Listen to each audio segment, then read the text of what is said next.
Esta es la historia de una muerte. No la muerte que el mundo te enseñó a temer. No la del cuerpo, no la del fin. La muerte de algo que llevabas construyendo desde que tienes memoria. Algo que el mundo te pidió que fueras y que tú, siendo inteligente, siendo capaz, aprendiste a hacer con una perfección que casi te hizo olvidar que era una construcción. Y lo estás viviendo ahora. O lo viviste, o lo sientes venir.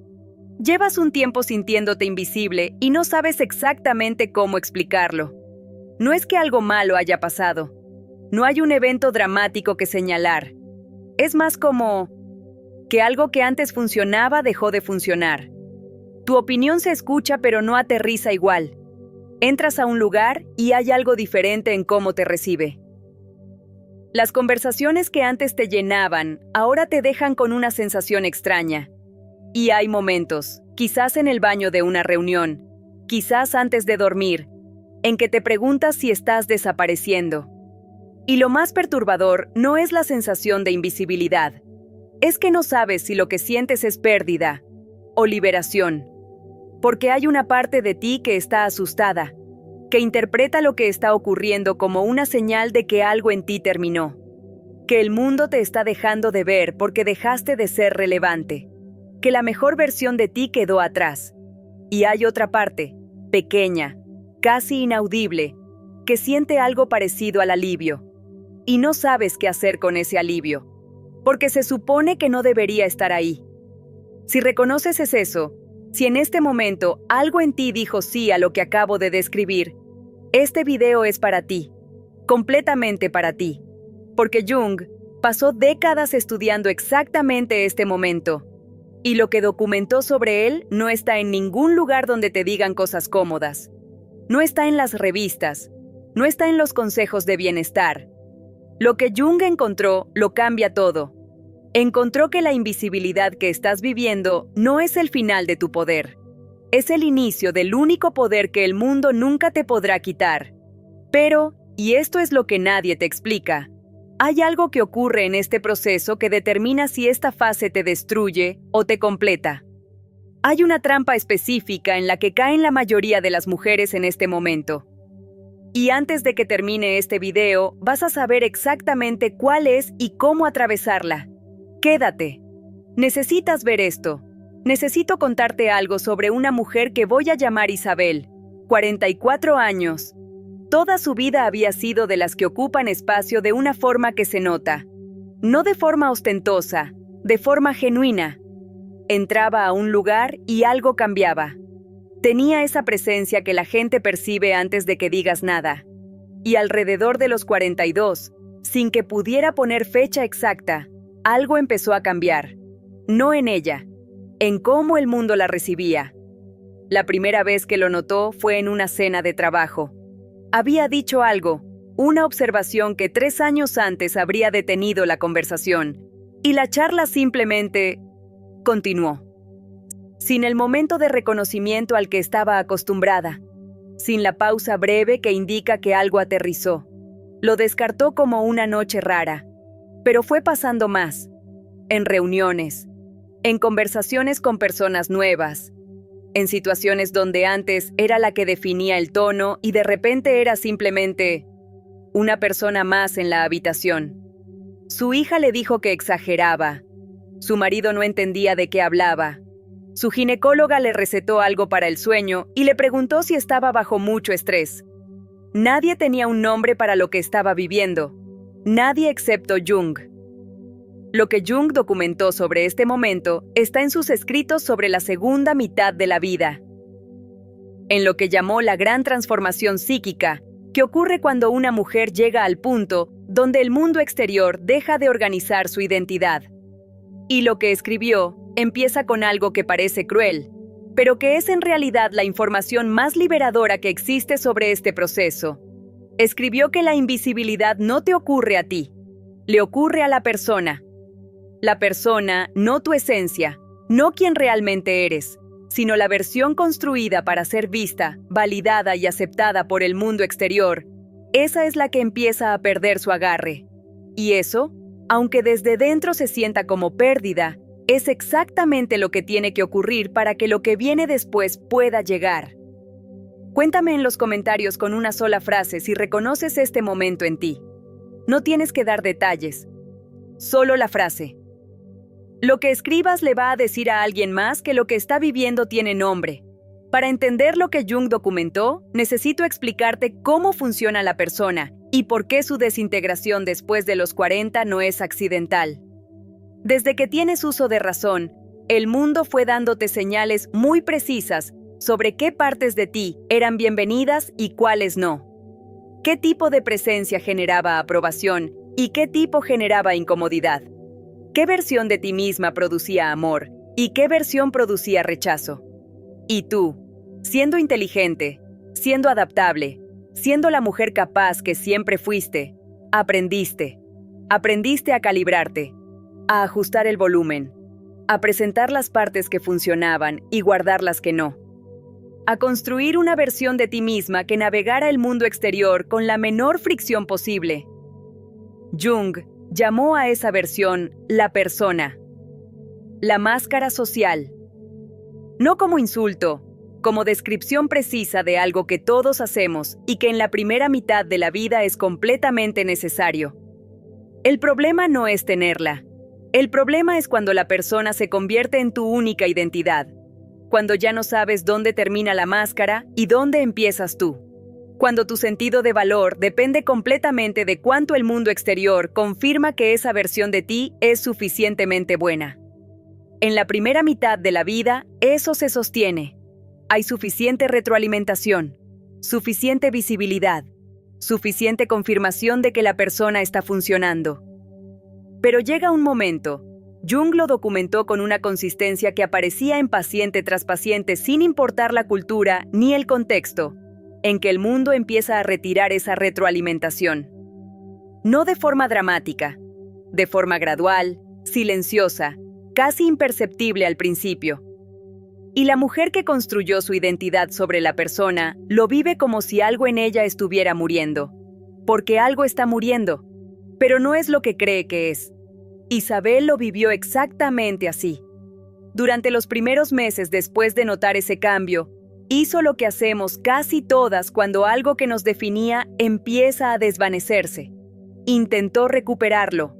Más presencia en redes, más esfuerzo en la forma de vestir, más energía invertida en cada conversación para asegurarse de que llegara de la forma en que siempre había llegado, como si pudiera compensar con esfuerzo lo que el mundo estaba dejando de dar de forma espontánea. No funcionó. No porque hubiera algo mal en Isabel, sino porque el proceso que estaba viviendo no responde al esfuerzo. Responde a algo diferente. Responde a la comprensión. Y la comprensión llegó para Isabel de la forma más inesperada posible. Una tarde, agotada de intentar recuperar algo que seguía escapándosele, se sentó con un cuaderno y escribió una pregunta que llevaba meses evitando. ¿Qué soy yo cuando nadie me está mirando? No la respuesta, la pregunta. Y se quedó con ella en silencio. Y en ese silencio, en esa ausencia de intentar ser vista por alguien, algo en ella se aflojó de una forma que no había sentido en años. Jung habría reconocido ese momento inmediatamente. Lo habría llamado el inicio de la individuación real. Aquí viene lo que más me importa que escuches de todo lo que vamos a hablar hoy, porque es el punto donde la mayoría de mujeres toma el camino equivocado. No porque sean cobardes, no porque no se esfuercen, sino porque nadie les dio el mapa correcto. Cuando la visibilidad exterior empieza a disminuir, hay dos formas de vivir ese proceso. La primera es interpretar la invisibilidad como señal de que algo en ti falló, que dejaste de ser suficientemente atractiva, suficientemente relevante, suficientemente importante. Que hay algo que tienes que corregir, recuperar o compensar para volver al lugar donde estabas. Esa interpretación produce un tipo muy específico de sufrimiento. El sufrimiento de la mujer que gasta enormes cantidades de energía intentando mantener una versión de sí misma que la vida misma está tratando de soltar.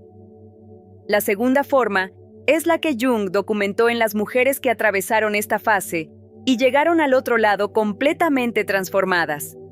Interpretar la invisibilidad no como pérdida de poder, sino como transferencia de poder, del poder que depende de ser vista, al poder que existe independientemente de si alguien te ve. Esa distinción, que en el papel parece pequeña, lo cambia todo. Porque el poder que depende de la mirada externa tiene una característica fatal. Requiere alimentación constante, requiere que el mundo siga confirmando que eres suficiente, y cuando el mundo deja de hacer esa confirmación, como inevitablemente hace en cierto punto de la vida de toda mujer, ese poder se desvanece.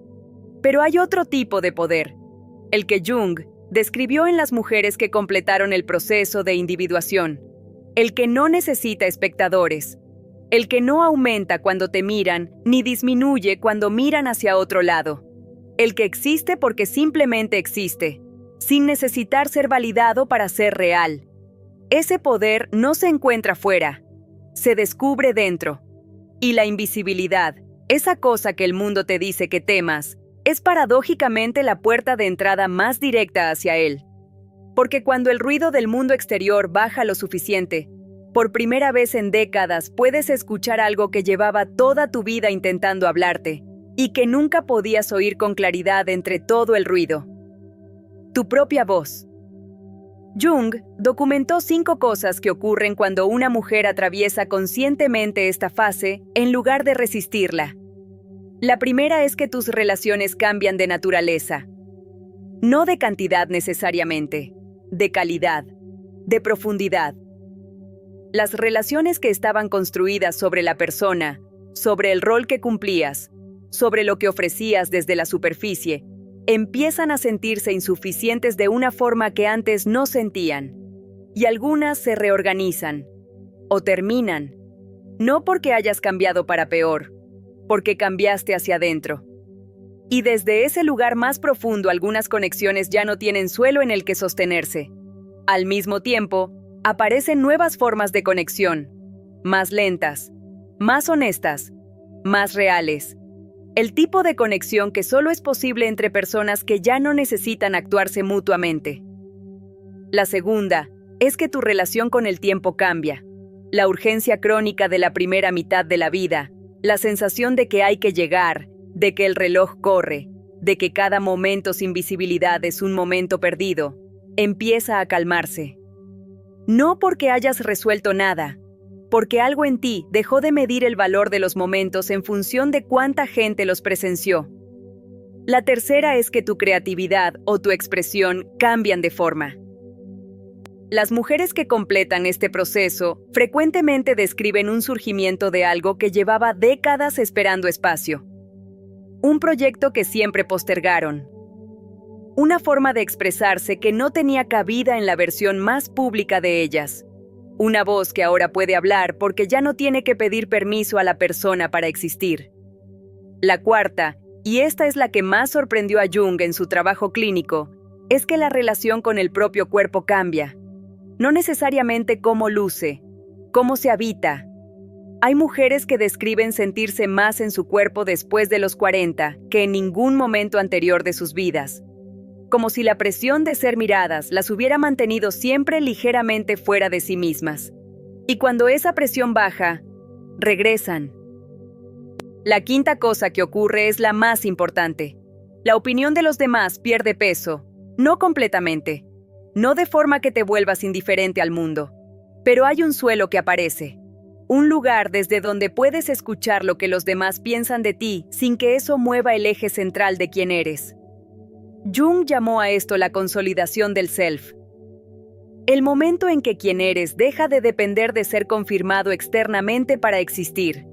Ese momento, que la cultura te presenta como el comienzo del declive, es en realidad el momento en que por primera vez en tu vida puedes ser completamente libre. Vuelvo a Isabel. Pasaron meses. Hubo momentos difíciles. Noches en que la invisibilidad se sentía exactamente como lo que el mundo decía que era, una pérdida sin compensación posible. Hubo semanas en que el impulso de recuperar la versión anterior de sí misma era casi físico, pero también hubo algo más, algo pequeño al principio y después cada vez más presente, una quietud que no dependía de nada exterior para sostenerse. Un día su hija, la misma que meses antes le había dicho que exageraba, le preguntó algo. Le preguntó cómo había llegado a estar tan en paz.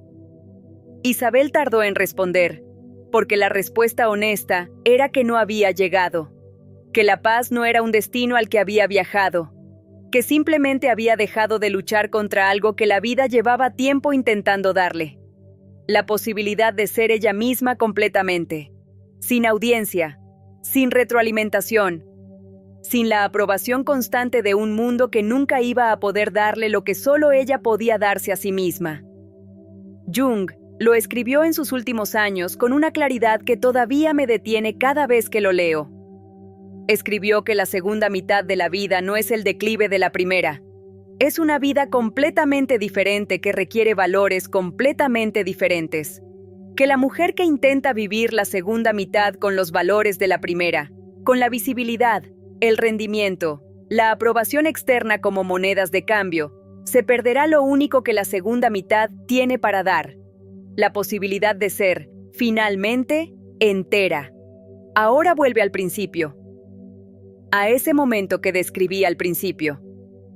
La habitación donde las miradas ya no se detienen como antes. La conversación donde tu voz ocupa diferente espacio. ¿Qué sientes ahora sobre ese momento? ¿Sigue sintiéndose solo como pérdida? ¿O hay algo en lo que hemos hablado que lo hace sentir diferente?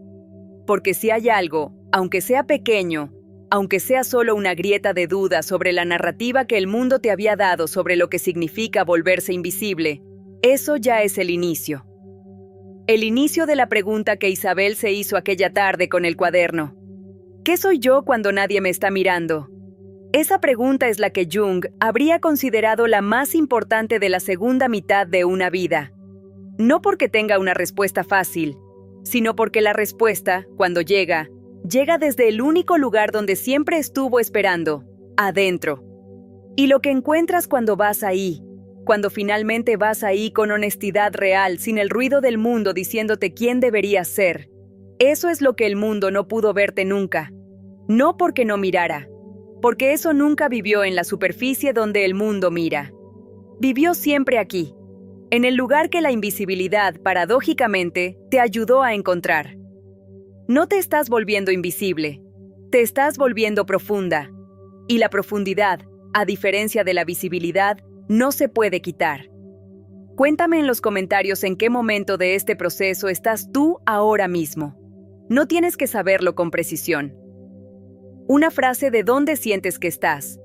Y si hoy quieres declararlo, no me estoy volviendo invisible, me estoy volviendo real.